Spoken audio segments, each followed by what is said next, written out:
Et c'est dans cette solitude que vous allez devenir imbattable. Elon Musk, Steve Jobs, J.K. Rowling, Warren Buffett, qu'ont-ils tous en commun? Ce n'est pas l'argent, ce n'est pas le réseau, ce n'est même pas le talent. C'est quelque chose que 90% des entrepreneurs fuient comme la peste. Quelque chose qui terrifie, qui dérange, qui isole, la solitude. Mais voici ce que personne ne vous dit. La solitude n'est pas votre ennemi. C'est votre super pouvoir, votre laboratoire secret, votre avantage compétitif absolu. Pendant que vos concurrents papillonnent de réunion en réunion, de café en café, de distraction en distraction, vous, vous construisez dans le silence. Pendant qu'ils réagissent au monde, vous le créez. Les entrepreneurs sont 5,5 fois plus susceptibles de ressentir la solitude que la population générale. 5 fois et demi. Mais ceux qui maîtrisent cette solitude, ils dominent leur industrie. Aujourd'hui, je vais vous révéler comment transformer votre isolement en arme stratégique. Comment faire de votre solitude le moteur de votre succès. Restez jusqu'à la fin, parce que ce que vous allez apprendre peut littéralement changer la trajectoire de votre vie professionnelle. Laissez-moi deviner, vous vous réveillez à 6 heures du matin. Tout le monde dort encore, vous allumez votre ordinateur. Et pendant 2 heures, c'est vous et votre projet. Juste. Pas de collègues pour valider vos idées, pas de patron pour vous dire si vous êtes sur la bonne voie, pas de machine à café entourée de conversations rassurantes. Juste le silence. Et parfois, ce silence devient assourdissant. Vous scrollez Instagram. Vous voyez vos anciens collègues poster leurs photos d'équipe, leur after work, leur team building. Et vous, vous êtes seul devant votre écran. Vous prenez des décisions qui pèsent des milliers d'euros. Seul. Vous portez la responsabilité de votre succès ou de votre échec. Seul. Vous vous demandez si vous faites les bons choix. Seul. Vos amis salariés ne comprennent pas. Mais tu fais quoi de tes journées? Votre famille les s'inquiète. Tu devrais chercher un vrai travail. Votre conjoint commence à se demander si ce n'est pas juste un hobby coûteux. Et cette petite voix dans votre tête murmure « Personne ne comprend ce que je vis. Je suis complètement isolé. » Vous connaissez cette sensation, n'est-ce pas? Cette impression d'être le seul sur votre île, le seul à voir votre vision, le seul à porter votre rêve. 30% des entrepreneurs rapportent se sentir seuls. 30%. Mais voici la vérité que personne n'ose vous dire. Cette solitude que vous ressentez, elle n'est pas un bug, c'est une fonctionnalité. Écoutez-moi bien, il existe 2 types de solitude, et comprendre la différence entre les deux va déterminer si vous échouez ou si vous dominez. Type 1. L'isolement destructeur.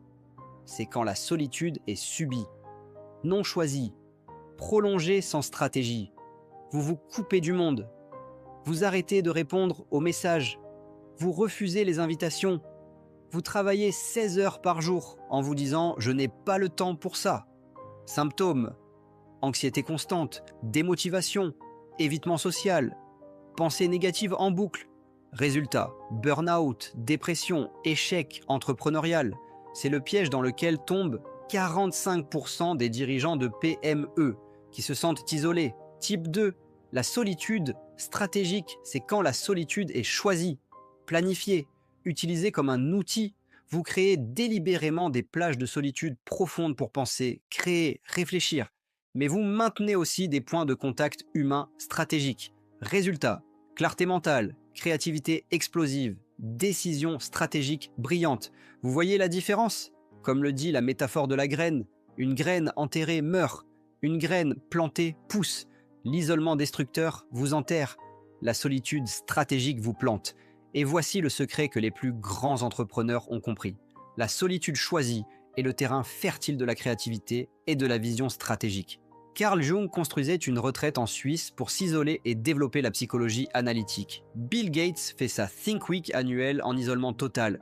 Warren Buffett passe 80% de son temps seul à lire et réfléchir.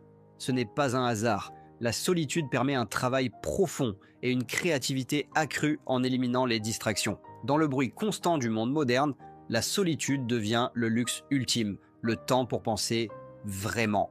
Alors comment fait-on? Comment passe-t-on de l'isolement destructeur à la solitude stratégique? Voici les 5 principes que Sophie et des milliers d'entrepreneurs à succès ont appliqués. Principe numéro 1, pratiquer le deep work, le travail en profondeur. Le deep work, c'est une concentration intense et sans distraction qui pousse vos capacités cognitives à leurs limites. Application concrète. Bloquez 2 à 4 heures quotidiennes de solitude totale. Téléphone en mode avion, notification off, porte fermée. Travaillez sur une seule tâche complexe. Les psychologues ont découvert que la solitude fournit l'espace mental et l'autonomie nécessaires pour un traitement réfléchi de l'information, conduisant à des résultats plus créatifs et perspicaces. Résultat, vous accomplissez en 2 heures de deep work ce que d'autres font en 8 heures de travail fragmenté. Principe numéro 2, créer des checkpoints sociaux réguliers. La solitude productive ne signifie pas l'isolement total. Application concrète. Lundi matin, appel mentor/coach, 30 minutes. Mercredi, déjeuner avec un père entrepreneur, 1 heure. Vendredi, networking/événement, 2 heures. Le reste, solitude productive. Les espaces de coworking, par exemple, réduisent la solitude objective de 60% tout en maintenant la productivité. Résultat, équilibre parfait entre focus solitaire et connexion humaine. Principe numéro 3. Rejoindre un mastermind stratégique. Les chefs d'entreprise qui réussissent citent leur entourage comme facteur principal de succès. Application concrète. Groupe de 5 à 8 entrepreneurs à niveau similaire. Réunion hebdomadaire/bimensuelle, 1 à 2 heures. Partage transparent des challenges accountability mutuels. 45% des dirigeants souffrent d'isolement car ils cachent leurs difficultés. Le mastermind brise ce cycle. Résultat, soutien émotionnel, plus perspective nouvelle, plus motivation décuplée. Principe numéro 4, embrasser les nuits pour stimuler la créativité. L'ennui volontaire libère l'esprit et active le mode créatif du cerveau. Application concrète, marche solitaire de 30 à 60 minutes, sans podcast, sans musique, sans téléphone. Laissez votre esprit vagabonder. Transportez un carnet pour noter les idées qui émergent. Mozart trouvait ses meilleures idées pendant ses promenades solitaires. Résultat, les solutions aux problèmes complexes émergent naturellement. Principe numéro 5. Distinguer solitude choisie contre isolement subi. Solitude constructive, volontaire, planifiée, limitée dans le temps. Vous vous sentez énergisé après. Améliore créativité et focus, isolement destructeur. Subi, non planifié, prolongé. Vous vous sentez épuisé, anxieux, déprimé. Détériore santé mentale. Action immédiate. Si vous ressentez plus de 3 symptômes d'isolement destructeur, anxiété constante, démotivation, évitement social, pensée négative, rejoignez immédiatement un réseau ou communauté. Résultat, protection contre le burn-out entrepreneurial. Maintenant, laissez-moi vous dire quelque chose qui va tout changer. Vos concurrents ont peur de la solitude. Ils fuient le silence, ils remplissent chaque minute de réunion, de call, de distraction. Ils pensent que l'action constante égale productivité. Mais vous savez quoi? Pendant qu'ils s'éparpillent, vous vous concentrez. Pendant qu'ils réagissent, vous créez. Pendant qu'ils consomment du contenu, vous produisez des chefs-d'œuvre. La solitude n'est pas une faiblesse. C'est votre différenciation radicale. Regardez les géants. Elon Musk, Richard Branson, Whitney Wolf, Heard ont tous évoqué ce sentiment d'isolement au sommet. Ce n'est pas une faiblesse, mais un état naturel de la fonction de créateur. La solitude offre un luxe que peu peuvent s'offrir, le temps pour penser profondément. Dans le tumulte quotidien, l'isolement choisi devient un laboratoire pour réfléchir et envisager des solutions. Vous pensez que la solitude vous isole du monde? Non.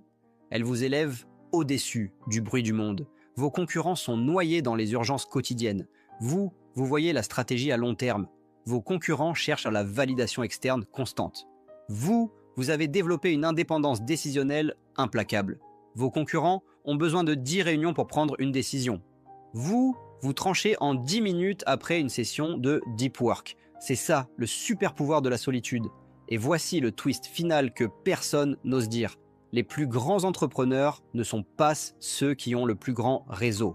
Ce sont ceux qui maîtrisent l'équilibre entre solitude productive et connexion stratégique. Ils savent quand s'isoler et ils savent quand se connecter. Cette maîtrise, c'est ce qui les rend imbattables. Alors voilà, la solitude n'est pas votre ennemi. Elle n'est pas une malédiction de l'entrepreneuriat. C'est votre laboratoire secret, votre avantage compétitif, votre terrain d'entraînement mental. Mais seulement si vous la choisissez, si vous la structurez, si vous la maîtrisez. Rappelez-vous l'histoire de la graine. Vous n'êtes pas enterré, vous êtes planté. Et dans cette solitude, vous développez des racines profondes.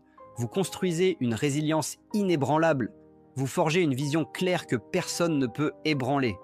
Puis, un jour, vous émergez, plus fort, plus clair, plus concentré que tous vos concurrents. Votre choix maintenant. Option 1.